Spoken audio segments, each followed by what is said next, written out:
मैं चुनौती देता हूं भाजपा के समर्थक हिंदुओं के नाम पर कलंक बने गुंडों को। उन सबको चुनौती देता हूं, अगर कलेजे में दम है तो मेरे सवालों के जवाब देकर बताओ।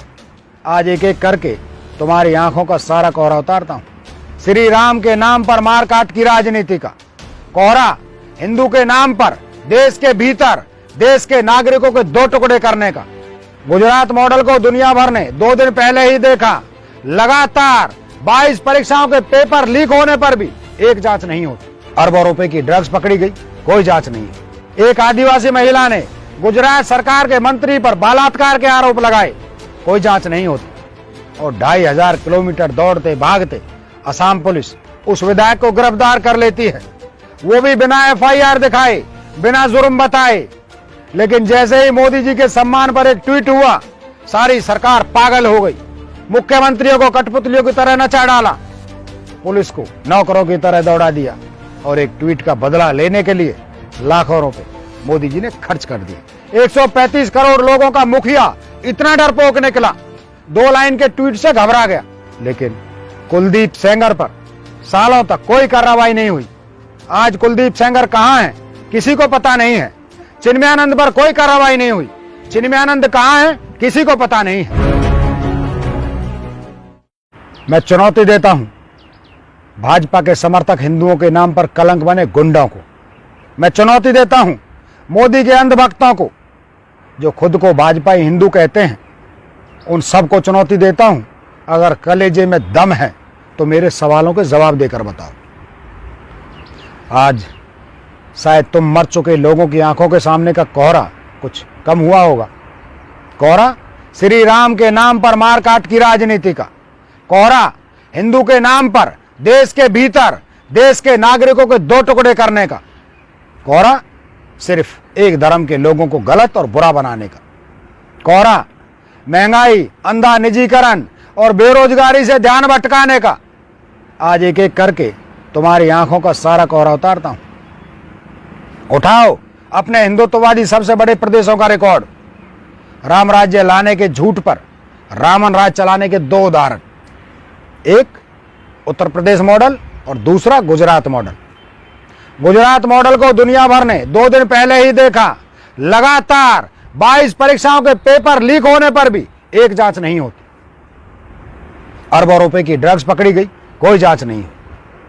एक आदिवासी महिला ने गुजरात सरकार के मंत्री पर बलात्कार के आरोप लगाए, कोई जांच नहीं होती। लेकिन एक विधायक ने मोदी जी के लिए एक तीखा ट्वीट क्या लिख दिया, उसी दिन गुजरात में लिखे ट्वीट की FIR असम में हो जाती है और 2500 किलोमीटर दौड़ते भागते असम पुलिस उस विधायक को गिरफ्तार कर लेती है, वो भी बिना FIR दिखाए, बिना जुर्म बताए और बिना घर परिवार को बताए।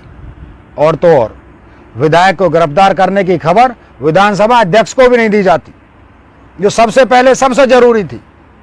मतलब ना कानून, ना जनता, ना श्री राम, किसी का डर नहीं, किसी की इज्जत नहीं। अब आप देखिए, जो मुद्दे आम जनता से जुड़े थे, परीक्षा के पेपर लीक होना युवाओं का मुद्दा था। अरबों रुपए की लगातार ड्रग्स पकड़े जाना देश की सुरक्षा और गुजरात सहित देश भर के बच्चों की जान का मुद्दा था। महिला ने बलात्कार का आरोप लगाया, महिला के सम्मान का मुद्दा था। लेकिन इनमें से किसी पर कार्रवाई तो दूर, FIR भी नहीं होती। लेकिन जैसे ही मोदी जी के सम्मान पर एक ट्वीट हुआ, सारी सरकार पागल हो गई। मुख्यमंत्रियों को कठपुतलियों की तरह नचा डाला, पुलिस को नौकरों की तरह दौड़ा दिया और एक ट्वीट का बदला लेने के लिए लाखों रुपए मोदी जी ने खर्च कर दिए। क्या ये राम राज्य है, जहां दुनिया की तीसरी सबसे बड़ी फौज वाले देश का प्रधानमंत्री एक ट्वीट से हिल जाता है? इतने डर जाते हैं, अपनी ताकत दिखाने लगते हैं। 135 करोड़ लोगों का मुखिया इतना डरपोक निकला, 2 लाइन के ट्वीट से घबरा गया। देश भर में महिलाओं की इज्जत लुटे, युवाओं को नशे की आग में झोंक दिया जाए, परीक्षा की धज्जियां उड़ा दी जाएं, तो मोदी जी को कोई फर्क नहीं पड़ता। लेकिन उनसे किसी ने सवाल क्या कर लिया, सीट गर्म हो गई। 2 मिनट बैठने में भी तकलीफ होने लगी। अरे शर्म करो मिट्टी के पुतलों, तुमसे ज्यादा बहादुर तो हमारे गली के कुत्ते हैं, जो रात भर बेधड़क होकर घूमते हैं। अब बताएं मोदी जी और भाजपा के हिंदू भक्त, क्या ये राम राज्य है जहां जनता के मुद्दे पर कोई जांच नहीं होती और प्रधानमंत्री को 2 शब्द लिखे, एक प्रदेश की पुलिस भागती दौड़ती फिर रही है। बात करते हैं उत्तर प्रदेश की, जहां भगवा पहने हुए एक ढोंगी बैठा है जो खुद को साधु बताता है और पुलिस स्टेशन में अपराधों की लाइन लगी है। वो जो अपनी ही पार्टी के भीतर अपने ही उप मुख्यमंत्री को हराकर राजनीतिक कैरियर खत्म कर रहा है, वो जो अपनी मर्जी से नियम बनाता है और जनता के लिए बिना राय लिए लागू कर देता है, वो जिसे ना शिक्षा से मतलब है, ना स्वास्थ्य से, ना जनता की सुरक्षा से मतलब है, ना बहन बेटियों के सम्मान से, उस ढोंगी ने कहा कि अपराधी माफ नहीं किए जाएंगे।